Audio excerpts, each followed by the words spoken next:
Tips para makaipon. Ginawa ko na ito.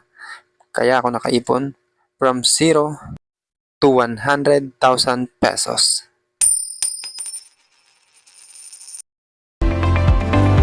So guys, shoutout muna sa tropa natin na si Lian Jan Mendoza and John A. Bandito. Nag-comment last time, ang sabi nila magsisimula na raw sila sa pag-iipon. At ang sabi naman ni John A. Bandito, any tips sir para sa pag-iipon? Ayan. tips para makaipon ng pera. Tulad ka ba ng karamihan na nahihirapan mag-ipon? Alam ko may kanya-kanya tayong priority pagdating sa gastusin. Pero pag sinunod mo itong mga tips na ito, sigurado makakaipon ka. Number 1. Positive mindset. Dapat maging positibo tayo palagi, lalong-lalo na pagdating sa pag-iipon. Dahil ang savings mo ay mag-uumpisa sa iyong isipan. Dahil once na naging negative ang mind setting mo, doon na papasok lahat ng excuses mo sa buhay mo. Kesyo, maliit ang sweldo. Kesyo, maraming gastusin. Hanggang sa hindi ka na makakapag-ipon. Kaya dapat maging positive mindset tayo, always. Dahil lahat naman nag-uumpisa sa ating isipan. Kung mapapansin nyo, pag nagugutom tayo, gusto natin kumain, iisipin muna natin na tayo'y kakain. At iisipin din natin kung ano yung ating kakainin. Kaya ang number 1 para sa akin ay ating isipan. Kailangan, mabago muna natin ang ating isipan, maging positive mindset, at pagdating sa pag-iipon, kaya mo yan, laban lang, tiyagain mo lang mag-ipon. Basta gusto mo talaga, walang imposible. Number 2, kailangan mag-set ka ng goal kung magkano ang iyong iipunin at kung hanggang kailan mo ito dapat ipunin. Napakahalaga nitong number 2 na ito guys. Dahil ang pag-iipon ay may halintulad natin sa marathon na kailangan matapos mo yung takbo, merong oras kung kailan mo dapat tapusin at alam mo dapat kung nasaan yung finish line para doon ka tatakbo. Ganon din sa pag-iipon. At sa umpisang pag-iipon mo, mag-set ka lang ng kahit maliit na halaga. Halimbawa, 10,000 pesos. Kailangan mo siyang ipunin within 1 year or pwede naman kung gusto mo, 4 months. Kung 4 months mo lang target yung 10,000 pesos, kailangan mo lang mag-save ka ng 2,500 per month. Once na ma-hit mo na yung 10,000 pesos, mas mabilis ka na makakapag-ipon. Dito ko ituturo sa number 3 kung paano mas mabilis ka makakapag-ipon.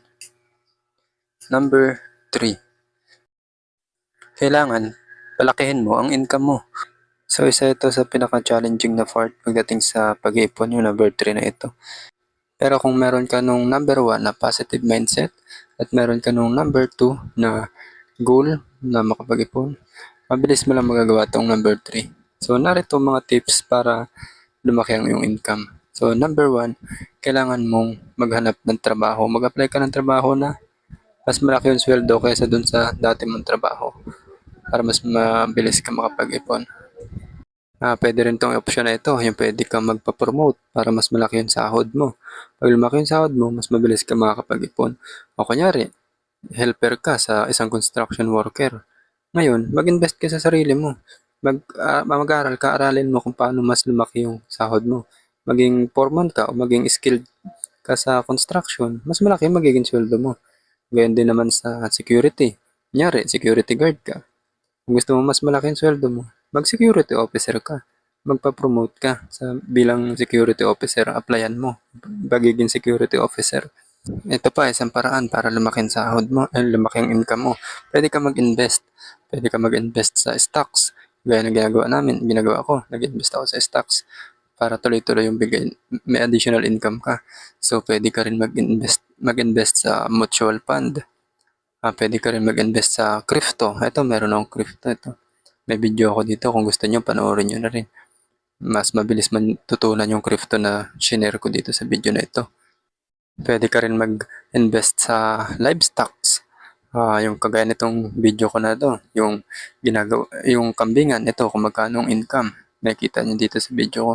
At pwede ka rin pag day off mo, maghanap ka ng side hustle or sideline kagaya ng ginagawa ko pag day off. Ito, meron din akong video dito na pag day off ko, ano ba yung ginagawa ko pag day off ko para mas lumaki yung income ko. So, ayun, Ganun, ganun dapat para mas mabilis ka makapag-ipon at mas malaki ang maipon mo. Dapat maghanap ka ng mas malaking income o mas maraming source of income. So, ayun po yung number 3 natin.